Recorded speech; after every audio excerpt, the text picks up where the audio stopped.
soaps are going to be at your house, in your hands on Christmas Day, please check the USPS postal dates listed below. USPS is who we use to ship all of our packages. This is especially important if you are someone who is ordering internationally. I want to make sure we have the most amount of time to get that package into your hands, because even though our turnaround time is like lightning fast, the postal service themselves really takes their time. So check those dates down below. Make sure you get in your order before then. I also wanted to say a big thank you to everyone who pre-ordered this past weekend. That means so much to me and my family. And if you aren't following me on Instagram, I have two, one for royalty soaps and all my soapy creations. Sometimes in videos I don't always show the discoloration process of the soap, and I'm going to start posting more and more pictures of the matured soap after it's been sitting for a really long time, so that you can see like the final colors over there on Instagram. So if you'd like to see like the super final result, that's where you should go. And if you're interested in me and my life and my family and this big fat huge announcement we're about to make this month, then go check out my personal Instagram. For the last 2 years, Gingerbread Village has been my #2 bestseller,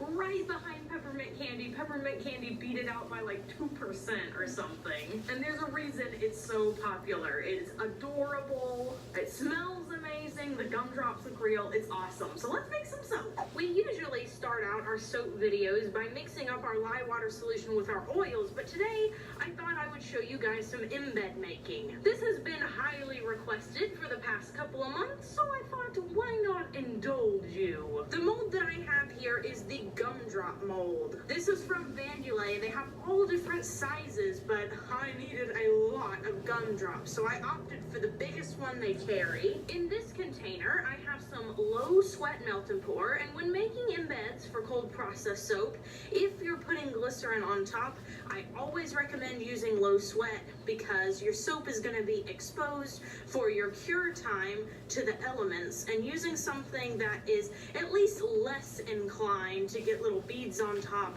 is the optimal choice. In the melt and pour, I have orange vibrance mica. We're going to be doing 6 different colors of the gumdrops, because I looked at a picture of gumdrops and that's what I saw.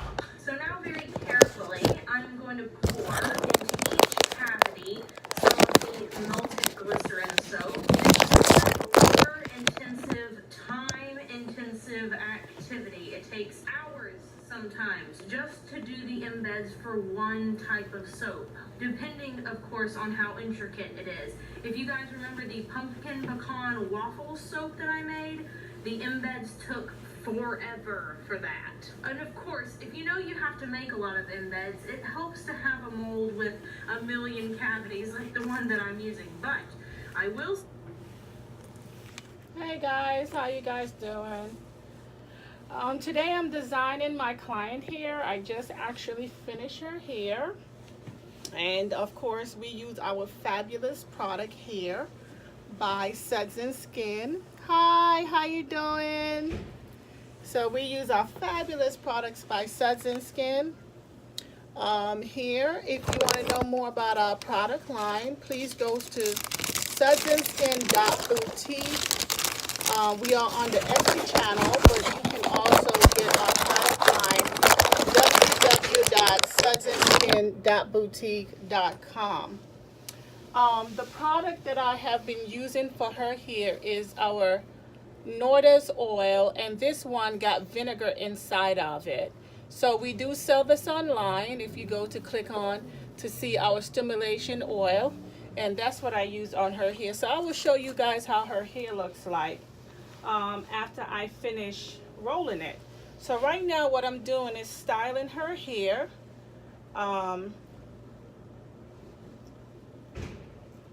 And getting this done. If you want to know more about our detox ball, this is our detox ball, and you use it to soak your hair in, and it is so good if you have locks. It takes up a lot of buildup out of your hair. So I also will put that information on. So I decided to give her a hairstyle that is a little bit different today. So I'm picking up the hair as I go. Let me see if I can let the camera a little bit zoom in just a little bit more.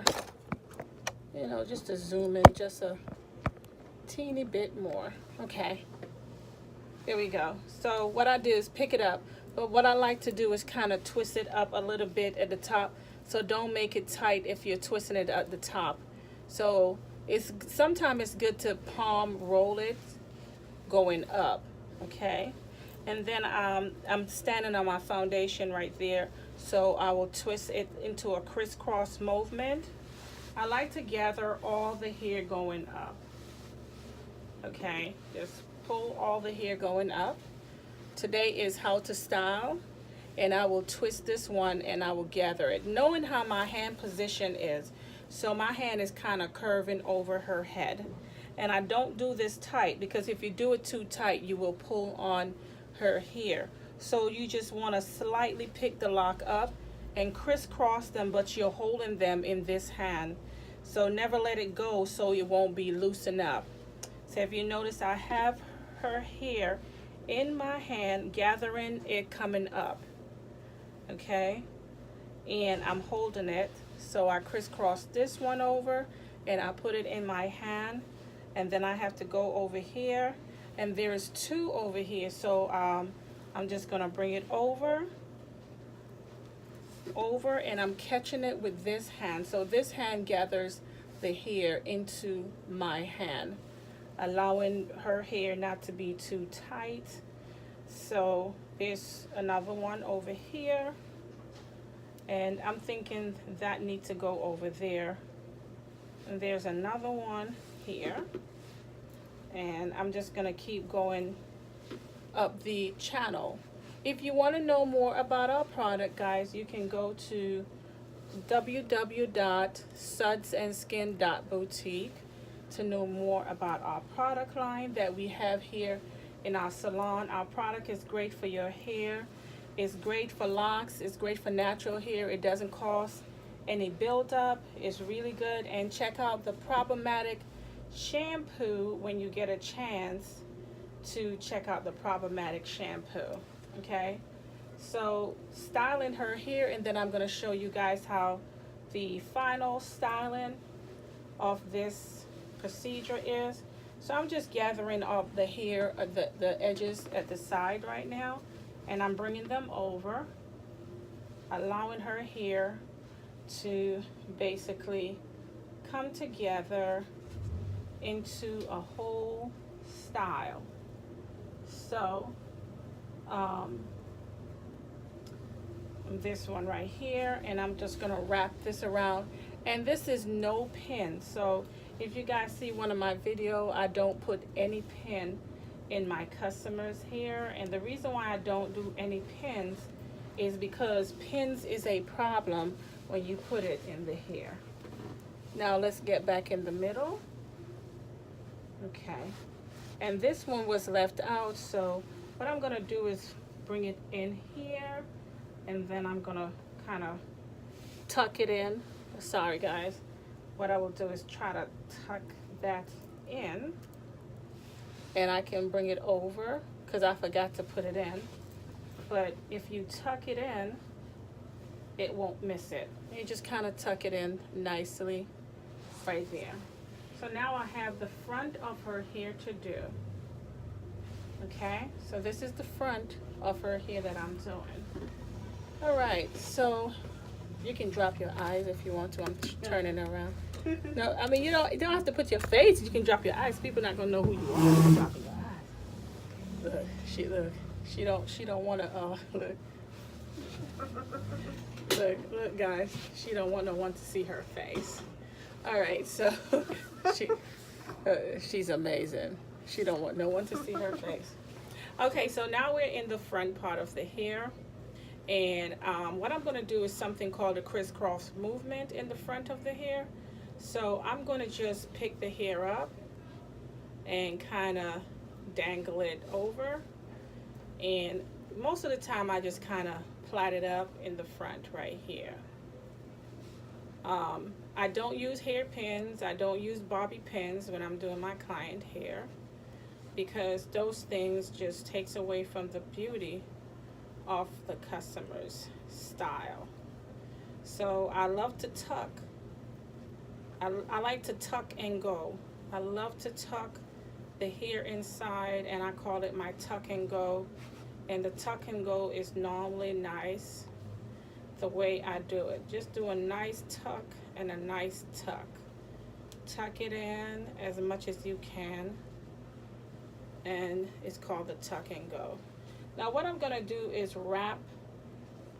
I'm going to wrap the hair. I know you guys can't see me and I don't have someone to hold the camera for me today, but I'm gonna wrap the hair in. So even though you guys can't see it, I hope you guys can see this part of it. I mean, you don't have to put your eyes over because your hair is doing enough. Your hair is right in the front of your face. Look, you guys know. She's still like, no. But then they take pictures later, right? Yeah. All right, so we're going to just go ahead and put this in.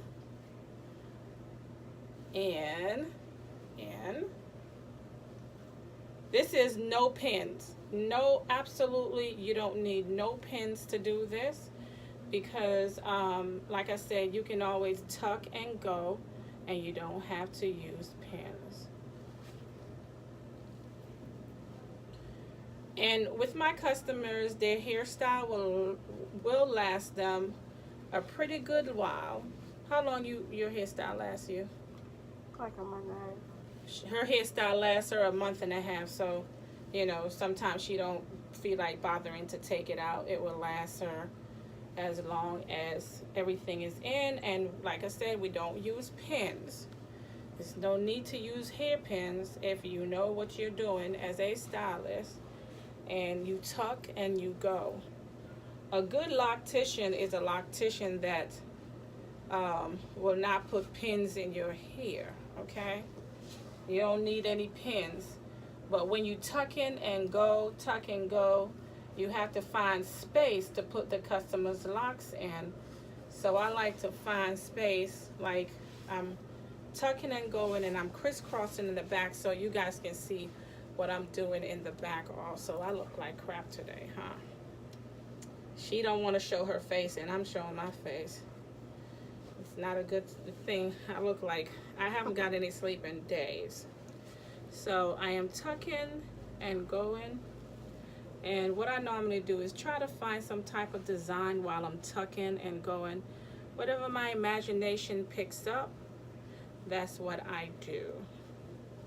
And some of you guys notice I've been trying to do more videos on here. I'm going to bring some of my soap creation and things on this channel when I do get a chance. So now we have just this part of the hair that is out. And I'm going to go ahead and try to tuck this part in. Tuck and go. That's all I'm doing. Is tucking in her hair. And let her hair be the hairpin instead of using hairpin, because you don't really need to use hairpin. So a lot of people is frustrated when they're doing their hair design and they want to know, you know, why they use hairpin. If you really want to know how not to use hairpin in your client's hair or in your hair, is to learn to tuck the hair in and go. I look like I'm tired today. I'm actually tired, to be honest. So these crisscross movement of the tucking and go work absolutely really good for me, because all I have to do is find a imagination point where I can tuck the client here and go. So her tuck and go is done. And let me show you guys her tuck and go. Hold on for a second. Let me show you guys. And if you can see it, this is her tuck and go. For some reason, too much lighting in here, as you can see right there. And the back, make sure that this one right here, I need to fix it.